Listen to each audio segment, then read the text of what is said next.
الحمد للہ وحدہ لا شریک لہ بسم اللہ والصلاة والسلام علی من لا نبی بعد۔ حضرت شعیب علیہ السلام کا قوم کو دو ٹوک جواب۔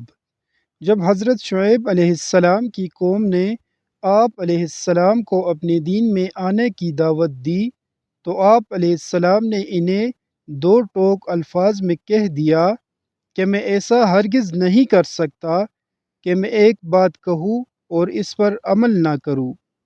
قول اور عمل میں تضاد اللہ تعالیٰ کو ہرگز پسند نہیں۔ فرمان الہی ہے مفہوم۔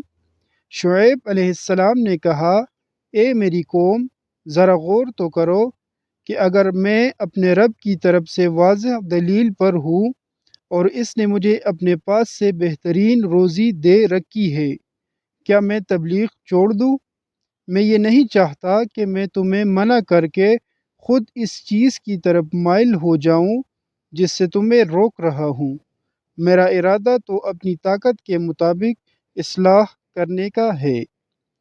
مجھے اس کی توفیق دینے والا صرف اللہ ہے، اسی پر میرا بھروسہ ہے اور ہر معاملے میں اس کی طرف میں رجوع کرتا ہوں۔ سورہ ہود آیات 88۔ کیا تم لوگوں کو نیکی کا حکم دیتے ہو اور اپنے آپ کو بھول جاتے ہو حالانکہ تم کتاب کو پڑھتے بھی ہو؟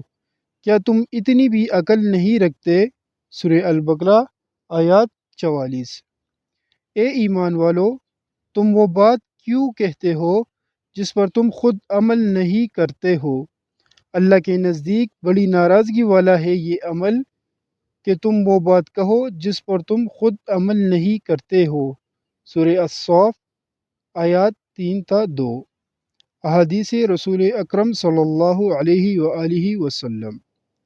معراج کی رات میرا ایسے لوگوں پر گزر ہوا جن کے ہونٹ آگ کے کینچیوں سے کاٹے جا رہے تھے۔ میں نے پوچھا، یہ کون ہے؟ بتایا گیا، یہ آپ کی امت کے دنیا دار واعظ ہے جو لوگوں کو نیکیاں سکھاتے تھے اور اپنے آپ کو بھول جاتے تھے، حالانکہ یہ اللہ تعالیٰ کی کتاب پڑھتے تھے مگر پھر بھی عقل سے کام نہیں لیتے تھے۔ قیامت کے دن ایک شخص کو لا کر دوزخ میں ڈال دیا جائے گا، اس کی آنتیں باہر نکل پڑے گی، یہ ان آنتوں کو گھسیٹتا ہوا چکی کی طرح جہنم میں چکر کاتا رہے گا۔ جہنمی اسے آ کر گھیر لیں گے اور کہیں گے کہ آپ کی یہ کیا حالت بنی ہوئی ہے؟ آپ تو ہمیں اچھی باتیں بتایا کرتے تھے اور بری باتوں سے روکا کرتے تھے۔ یہ سرد آہ بھر کر جواب دے گا کہ میں تمہیں تو اچھی باتیں بتایا کرتا تھا مگر خود عمل نہیں کرتا تھا، اور میں تم کو تو بری باتوں سے روکا کرتا تھا مگر میں خود ان میں گرفتار رہتا تھا۔ قوم کا عذاب کے لیے مطالبہ اور حضرت شعیب علیہ السلام کی دعا۔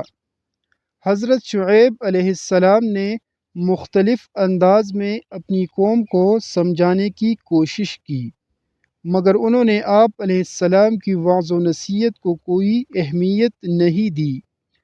قوم کے سرداروں نے آپ علیہ السلام کو زبردست دھمکیاں دی اور آپ علیہ السلام سے کہا کہ جس عذاب کی ہمیں دھمکی دیتے ہو وہ لے آؤ۔ آپ علیہ السلام نے دل برداشتہ ہو کر اللہ رب العزت سے مدد کی دعا مانگی۔ فرمان الہی ہے مفہوم۔ اے شعیب علیہ السلام، تم تو ہم جیسے ہی ایک انسان ہو اور بلا شبہ ہم تو تمہیں بالکل جھوٹا ہی خیال کرتے ہیں۔ اگر تم سچے ہو تو ہم پر آسمان سے کوئی ٹکڑا گرا دو۔ شعیب علیہ السلام نے کہا، جو کچھ تم کرتے ہو میرا رب اسے خوب جانتا ہے۔ سورہ الشعراء آیات 186 تا 188۔ اور شعیب علیہ السلام نے کہا، ہم دعا کرتے ہیں کہ اے ہمارے رب، ہمارے اور ہماری قوم کے درمیان حق انصاف کے ساتھ فیصلہ فرما دیجیے، اور آپ تو سب سے اچھا فیصلہ کرنے والے ہیں۔ سورہ الاعراف آیات 89۔ اے میری قوم، اب تم اپنی جگہ عمل کرتے رہو، میں بھی عمل کر رہا ہوں۔ عنقریب تمہیں معلوم ہو جائے گا کہ کس پر رسوا کرنے والا عذاب آتا ہے اور کون جھوٹا ہے، اور تم بھی انتظار کرو، میں بھی تمہارے ساتھ انتظار کرتا ہوں۔ سورہ ہود آیات 93۔ اور اگر تم میں سے ایک جماعت اس دین پر ایمان لے آئی ہے جو مجھے دے کر بھیجا گیا ہے، اور ایک جماعت ایمان نہیں لائی، تو صبر کرو یہاں تک کہ ہمارے درمیان اللہ فیصلہ فرما دے، اور وہ سب سے بہتر فیصلہ کرنے والا ہے۔ سورہ الاعراف آیات 87۔ حضرت شعیب علیہ السلام کی قوم پر عذاب الہی کی آمد۔ جب شعیب علیہ السلام کی قوم نے دعوت توحید و اصلاح قبول کرنے سے انکار کر دیا اور ایمان والوں کو شہر بدر کرنے کی دھمکی دیتے ہوئے آسمان سے کوئی عذاب نازل کرنے کا مطالبہ کیا، تو حضرت شعیب علیہ السلام نے ان کی طرف سے نا امید ہو کر اللہ تعالیٰ سے دعا کی کہ اے اللہ، اب ان کفار اور مسلمانوں کے درمیان حق کے ساتھ فیصلہ فرما دے۔ چنانچہ اللہ تعالیٰ نے ان پر عذاب نازل فرما دیا۔ مسلسل 7 دنوں تک ان پر سخت گرمی اور شدید دھوپ مسلط کر دی۔ اس کے بعد بادلوں کا ایک سایہ آیا، اور یہ سب گرمی اور دھوپ کی شدت سے بچنے کے لیے اس سائے تلے جمع ہو گئے۔ چند لمحوں بعد آسمان سے آگ کے شعلے برسنے شروع ہو گئے، زمین زلزلہ سے لرز اٹھی، اور ایک زوردار آواز نے انہیں ہمیشہ کے لیے موت کی نیند سلا دیا، اور وہ اپنے گھروں میں اوندے پڑے رہ گئے۔ اللہ سبحانہ و تعالیٰ نے اپنے خاص فضل و کرم سے حضرت شعیب علیہ السلام اور ان پر ایمان لانے والوں کو اس سخت عذاب سے نجات عطا فرمائی۔ فرمان الہی ہے، مفہوم۔ چنانچہ انہوں نے اس شعیب علیہ السلام کو جھٹلا دیا تو انہیں سائے والے دن کے عذاب نے آ پکڑا۔ بلا شبہ وہ بڑے ہی سخت دن کا عذاب تھا۔ یقیناً اس میں ایک عبرت ہے، اور ان میں اکثر لوگ ایمان لانے والے نہ تھے۔ سورہ الشعراء آیات 189 تا 190۔ اور جب ہمارا حکم عذاب آ پہنچا تو ہم نے اپنی رحمت خاص سے شعیب علیہ السلام اور ان کے مومن ساتھیوں کو نجات دی، اور ظالموں کو زبردست چیخ کے عذاب نے آ پکڑا، جس سے وہ اپنے گھروں میں اوندے منہ گر کر اس طرح ہلاک ہو گئے جیسے وہ ان گھروں میں کبھی بسے ہی نہ تھے۔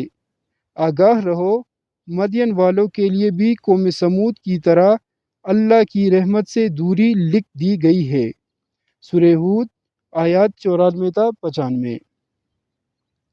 بلا شبہ ایکا بستی والے بھی بڑے ظالم تھے، پس ہم نے ان سے بھی انتقام لیا۔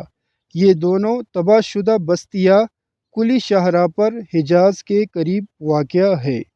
سورہ الحجر آیات 78 تا 79۔ ان لوگوں نے انہیں شعیب علیہ السلام کو جھٹلا دیا۔ آخرکار انہیں ایک سخت زلزلے نے آ پکڑا، اور وہ اپنے گھروں میں اوندے گر کر ہلاک ہو گئے۔